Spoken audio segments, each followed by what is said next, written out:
Bonjour, aujourd'hui je vais te parler du maître, de l'enseignant et aussi du gourou dans le sens péjoratif du terme. À l'origine, gourou c'est un mot qui est noble, qui est très très précieux, mais aujourd'hui on l'entend dans le sens un peu plus péjoratif. Quelqu'un qui va chercher à manipuler, à imposer quelque chose. Aujourd'hui quand je parle de maître ou d'enseignant, il y a beaucoup de personnes qui ont des difficultés avec ce terme, qui sentent qu'ils vont se faire manipuler, ou qu'il y a un rapport de domination, de dominant et de dominé, ou qui sentent qu'ils ne vont pas pouvoir rester eux-mêmes.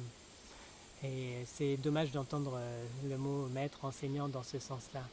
Mais effectivement, c'est ce qui peut se passer. J'aime beaucoup, comme tu sais, utiliser l'image des arbres.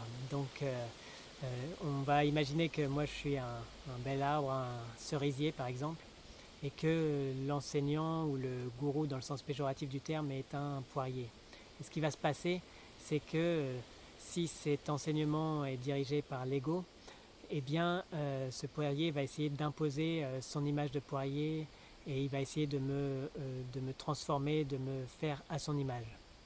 Et c'est ce qui se passe dans beaucoup de circonstances, dans l'éducation, c'est tous nos conditionnements en fait, les croyances, toutes les personnes qui ont essayé de nous imposer leur point de vue et qui nous ont empêchés d'être nous-mêmes finalement.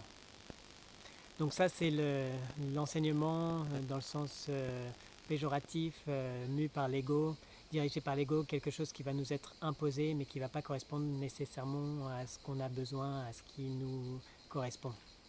Donc l'enseignant, le maître, c'est celui au contraire qui va mettre en place les conditions nécessaires, les conditions d'amour, d'espace, de présence, d'écoute nécessaires à ce qu'on puisse trouver par nous-mêmes nos propres ressources pour grandir. Il n'y a que nous qui savons en tant que cerisier comment grandir en tant que cerisier.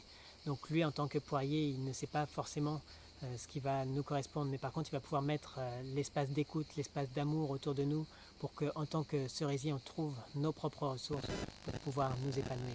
Et ça fait une grande différence.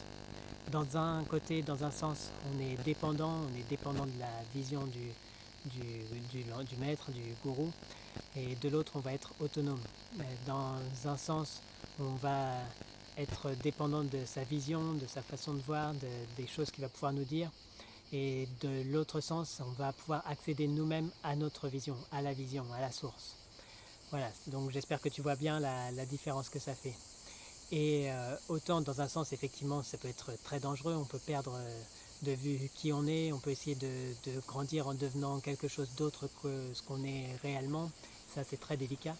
Mais de l'autre côté, eh bien, c'est quelque chose de merveilleux, on a un espace, une présence autour de nous qui va vraiment nous permettre d'explorer des choses qui seraient plus difficiles d'explorer par nous-mêmes. Donc on a vraiment les sensations, on va pouvoir accéder à qui on est vraiment et à pouvoir accéder à ces ressources qu'on a tous à l'intérieur de nous pour pouvoir nous épanouir en tant que ce qu'on est, en tant que personne d'autre que qui on est vraiment. Voilà, j'espère que ça t'apporte de la lumière. En tout cas, si tu es en présence d'un enseignant comme ça authentique, c'est une grande chance. Et puis sinon, ça peut être vraiment quelque chose de très intéressant à explorer, d'essayer de trouver quelqu'un qui nous correspond, qui va pouvoir mettre en place ces conditions dans lesquelles on va pouvoir aller chercher en nous-mêmes nos ressources, où il ne va pas y avoir de notion de hiérarchie, mais on va être chacun d'égal à égal, et c'est cette relation qui va faire émerger beaucoup de choses, dont cette vraie nature dont je parle beaucoup. A bientôt pour une nouvelle vidéo, et je te souhaite une très belle journée.